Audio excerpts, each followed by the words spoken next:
తెలంగాణ రాష్ట్రంలో కాంగ్రెస్ పార్టీ అధికారంలోకి వచ్చాక తెలంగాణలో స్వేచ్ఛ సమానత్వంతో ప్రజలు సుఖశాంతులతో జీవిస్తున్నారని షాద్నగర్ ఎమ్మెల్యే వీర్లపల్లి శంకర్ అన్నారు.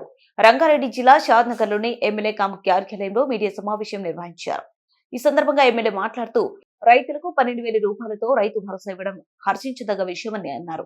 గతంలో రైతు బంధు పేరిట గుట్టలకు, పుట్టలకు, రోడ్లకు, అమెరికాలో ఉన్న ఎన్ఆర్ఐలకు కూడా కోట్ల రూపాయల నిధులు దుర్వినియోగం చేశారన్నారు. రైతులకు రుణమాఫీతో పాటు వ్యవసాయం చేసే రైతన్నలకు రైతు బంధు, రైతు భరోసా ఇస్తున్నామని, ఇది రైతుల సంక్షేమంలోనే మేధావులతో, అధికారులతో ప్రజాభిప్రాయ సేకరణ నిర్వహించి తీసుకున్న నిర్ణయం అన్నారు. 10 ఏళ్లు రాష్ట్రాన్ని బీఆర్ఎస్ కల్వకుంట్ల కుటుంబం అప్పుల పాలు చేసిందని, రాష్ట్రంలో గడ్డు పరిస్థితి ఉన్న కేబినెట్ తీసుకున్న నిర్ణయాల పట్ల రాష్ట్ర ముఖ్యమంత్రి రేవంత్ రెడ్డికి కృతజ్ఞతలు తెలియజేశారు. అన్ని వర్గాల వారిని సంతృప్తిపరుస్తూ మొన్న కేబినెట్ సమావేశంలో తీసుకున్న నిర్ణయాలు చక్కటి నిర్ణయాలు. చాలా రాష్ట్ర ముఖ్యమంత్రి వర్యులకు, మంత్రివర్గానికి అభినందనలు తెలియజేస్తా ఉన్నాం. గతంలో రైతు బంధు పేరిట ప్రజాధనం దుర్వినియోగం జరిగింది అనేది వాస్తవం. స్వయాన శాసనసభలోనే నిర్ధారణ చేయగలిగినాం.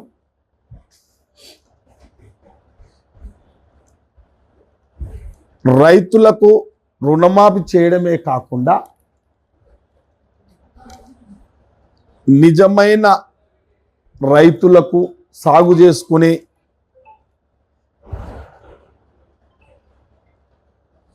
వాస్తవంగా గ్రామాలలో వ్యవసాయం మీద ఆధారపడి పంటలు పండించి వ్యవసాయం చేసి వాస్తవాలు గ్రహించి వాస్తవ రైతులకు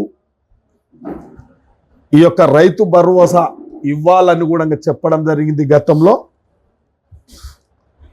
ఇష్టానుసారంగా కాకుండా, ఒక నియంత్రణతో కాకుండా, ఒక పద్ధతి ప్రకారం ఇవాళ గ్రామాలలో ఇవాళ కొత్త ప్రభుత్వం ఏర్పడిన తర్వాత ఒక నియమ నిబంధనలు, ఒక మార్గదర్శకాలు స్వయాన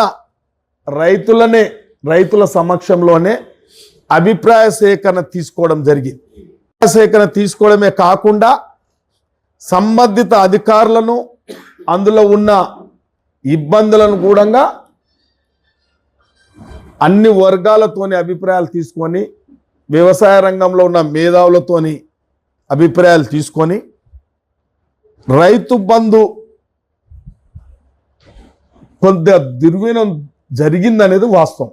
ఉదాహరణకు గుట్టలకు, రోడ్లకు, బీడు బారిన భూములకు, అమెరికాలో ఉన్న ఎన్ఐలకు, వ్యవసాయం చేయని ఇతరులకు కూడా ఆ రోజు ప్రజాధనాన్ని దుర్వినియోగం చేసింది వాస్తవం.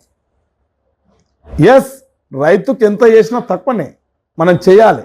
కానీ రైతు వ్యవసాయం మీద ఆధారపడి ఉన్న రైతుకు మాత్రమే చేయాలి. ఇవాళ ఎన్నో కంపెనీల్లో కూడా ఉదాహరణకు అప్పటి మంత్రే చెప్పిండు. అప్పటి మంత్రి మల్లలనే నాకు 600 ఎకరాలు ఉన్నదన్నది. 600 ఎకరాలు ఉన్నవానికి రైతు బంధు ఇస్తారా చెప్పండి. అంటే ఇవాళ ఏమంటున్నామంటే, ఈ ప్రభుత్వం ప్రజాభిప్రాయ సేకరణ చేసుకొని, రైతుల అభిప్రాయం తీసుకొని, మేధావుల అభిప్రాయం తీసుకొని, ప్రతి ఒక్కరి అభిప్రాయం తీసుకొని ఇలా రైతు భరోసా ప్రకటించడం జరిగింది. ఈ యొక్క రాష్ట్ర ఆర్థిక పరిస్థితులను అధిగమిస్తూ మొన్ననే రుణమాఫీ చేస్తూ ఇలా రైతు భరోసా వాస్తవానికి ఇవాళ 15,000 ఇస్తామనేది వాస్తవం. ఇవాళ ఆర్థిక పరిస్థితి అధోగతి పాలైపోతూ ఉంది కాబట్టి దానిని 12,000 చేసి వాస్తవమైన సాగుకు యోగమైన భూమి రైతులకే ఈ యొక్క రైతు భరోసా ఇస్తున్నాం, దాంట్లో ఎలాంటి సందేహం లేదు. ఇవాళ కొందరు మాట్లాడుతూ ఉన్నారు, ఏదో రైతు భరోసా ఇస్తుంటే నిరసనలు చేస్తారంట. సిగ్గుమాలినోళ్ళు ఎప్పుడు రైతు బంధు చూడండి మీరు, ప్రజాధనాన్ని ఎన్నికలకు ముడిపెట్టేది. 4 రోజులు 3 రోజులు ఉన్నదంటే రైతు బంధు వేసేవాళ్ళు.